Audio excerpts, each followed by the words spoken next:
Hello girls, it's Mel McMahon, your Aussie fasting coach, and this is part of my Fasting Safely series.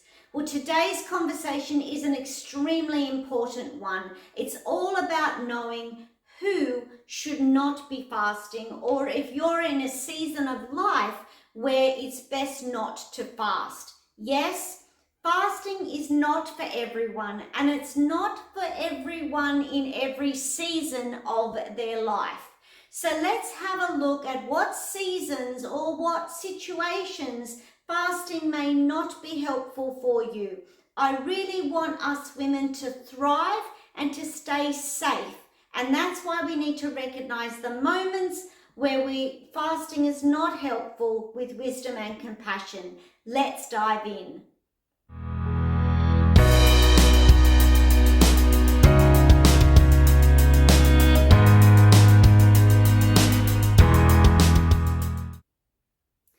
Well, at some stages in a woman's life, fasting is not the best thing to do. And I want to start with 3 key times when fasting is not helpful. The first one is during pregnancy. Your body is doing the most incredible work of growing a new human, and that requires regular nourishment, stable blood sugar, and consistent fuel. Fasting can increase the stress hormone and deplete nutrients, and that is not ideal for your growing bub or for you. Also, breastfeeding. While you're producing milk, you need the energy and the hydration of food. You need to be eating regularly and maintaining your milk supply so that you can provide for your little baby. But there's also something else, the reason why we don't fast while breastfeeding. Fasting activates the detox pathways in our body, which is great in normal circumstances, but it's not while you're breastfeeding. You don't want the body's released toxins to go into your breast milk and then go into the milk that your baby is drinking. So it's not time for a detox when you are nourishing both yourself and your baby. The other people are teenagers. Our daughters are still developing. They're developing in their body, their brain, and their hormones. And fasting in the teenage years, any extended fasting beyond the 15 hours is just not helpful during puberty, and it really can impact a teenager's relationship with their food. Teenage girls need regular meals, not restriction. So if you're in one of those seasons or you're supporting someone who is, please know that nourishment is a priority, and developing a really good body image is important for our teenage girls. Because teenage girls' bodies are still forming, we want them to have a strong and confident relationship with their body. And sometimes when we go into fasting, it can trigger those hunger and those distorted eating relationships. And so for teenagers, yes, we can still create metabolic flexibility with going from fasting from 13 to 15 hours overnight. That is still safe, but they want to be really feeding and nourishing their body strongly during their eating window. There are also some other conditions that make fasting a little bit more risky, and these are situations that need to be approached with a little bit more caution or potentially avoided altogether. And that is if your adrenals are already fatigued or even burnt out, your stress system is already on overdrive. Fasting can actually be a little bit like pouring petrol onto the fire.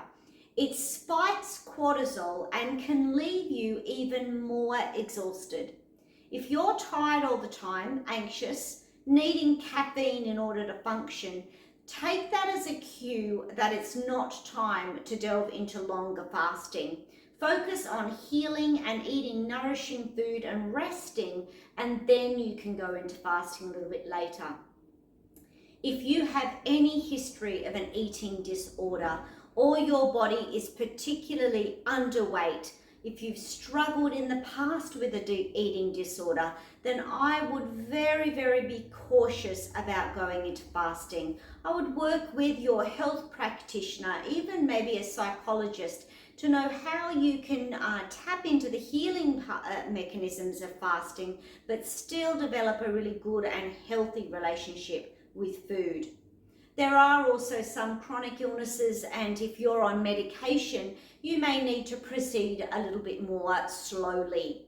Particularly medication for blood pressure, diabetics, or your thyroid.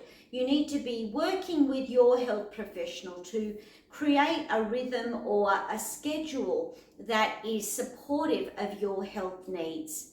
It's not about fear, it's about wisdom.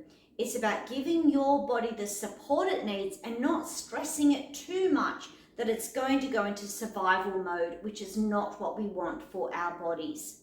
It's all important to always be listening to our bodies, and particularly to understand that hunger is not the enemy.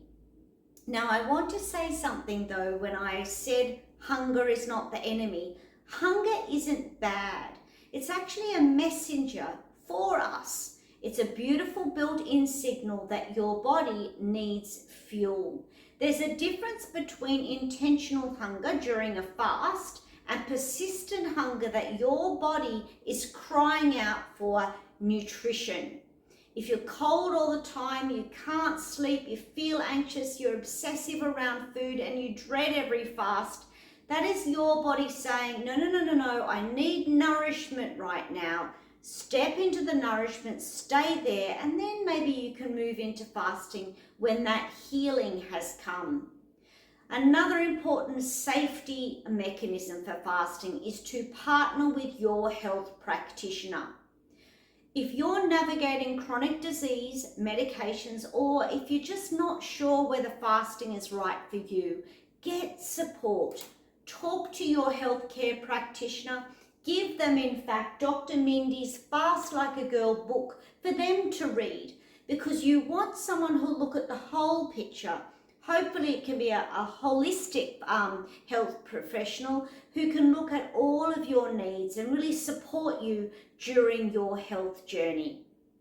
Well, I want you to be safe while you fast, and this means really knowing where you are in your fasting journey. If you're at the very beginning, or if you fasted for many years, you want to be wise and you want to tread carefully as you journey along in your health and in fasting. There's no prize for pushing through when your body is begging you to pause. True health is about listening to your body and supporting it in its hormonal needs, not punishing it. Sometimes the most powerful thing that you can say is, no, fasting is not for this season right now. Nourishment is for this season right now. I'll move into fasting later. And that's completely fine. Well, next time we're going to talk a little bit more about how to move your body wisely during fasts, because exercise can not be the best thing to participate, particularly in extended fasts beyond 24 hours. We want to give your body complete rest so it can do the healing job it was designed to do. Keep listening to your body. Keep on your healing journey. Find the way that's right for you. And I look forward to seeing you in the next video.